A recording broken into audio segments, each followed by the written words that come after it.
Hey guys, this is Evan from Stock Music Musician. Today I want to share with you my third best-selling file or song from music licensing that I've done. I've done two previous videos for this series. It's part of a playlist. I'll put a link to that.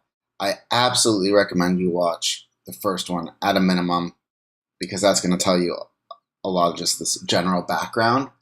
I also want to share with you my free 5-day course on music licensing.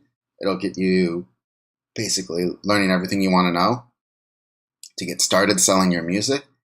If you are concerned about selling your music, if you have any questions, please just drop a line down below and I'll be sure to respond.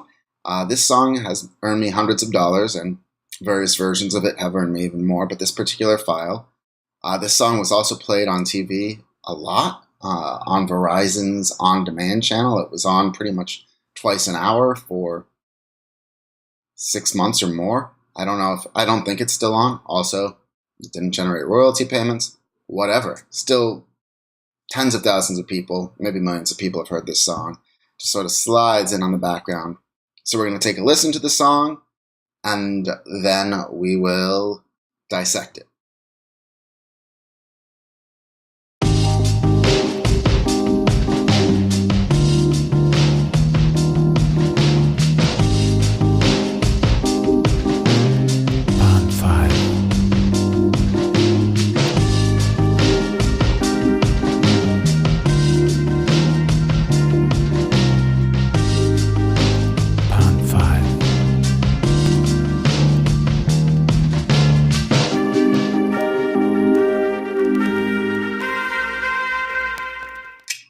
Okay, so this song, I'm going to talk first about what I think all the things are that it does right, and then I'll tell you about the things that it does wrong. If you've got any thoughts on this song, please leave them below.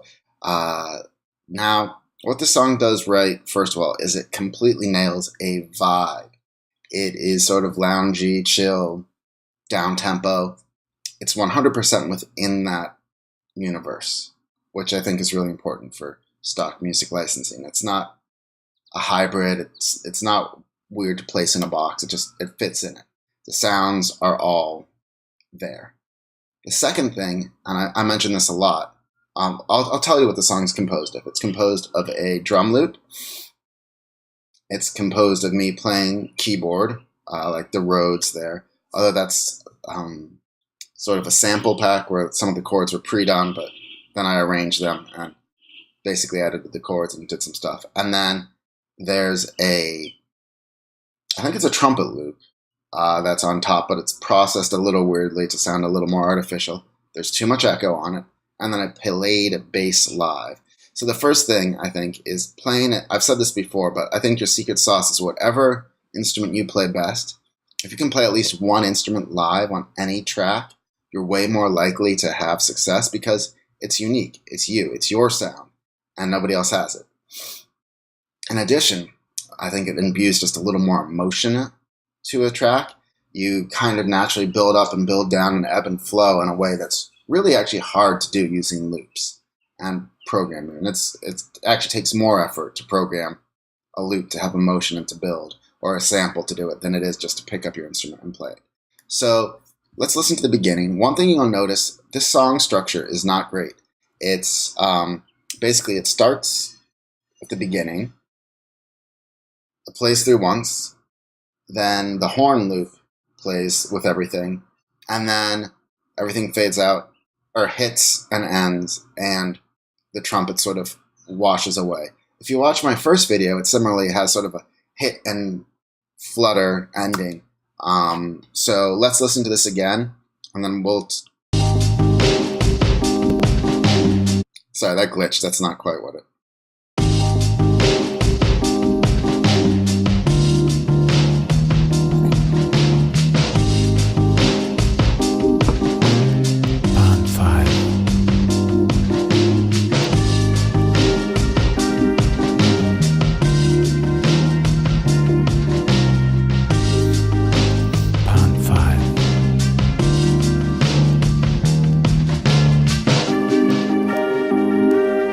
Okay, so in terms of song structure, I don't like that it doesn't have a beginning. It should even have just a very very quick intro, even if it's just like a drum and bass fill, like pa-ta, boom, like something like that, just to set the stage.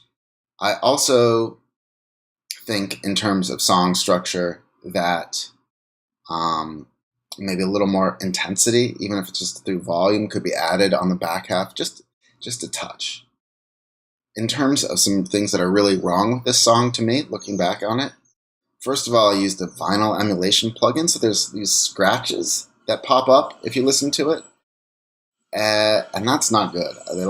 That's the bad part of vinyl. I don't know why I left it in or why I even allowed it to happen, but I think it makes a distraction from the song that's really not helpful to it. I think the delay on the trumpet is way too much, and it like crowds in on itself and muddies the mix. Also, I think there's probably too much reverb and delay on the keyboard. So, hindsight's 2020, but this song has been one of my best sellers. It's been played on TV. It's been a real fun journey, and this is probably one of the first songs that got me really excited about music licensing, because this is the first one, as far as I know, that ever was broadcast or used by anybody significant to do anything. So I hope you really are finding this helpful. If so, be sure to subscribe to the channel for more tips on music licensing. Be sure to give this a thumbs up and leave any questions you have below. And also, check out the free course so you can get started and get your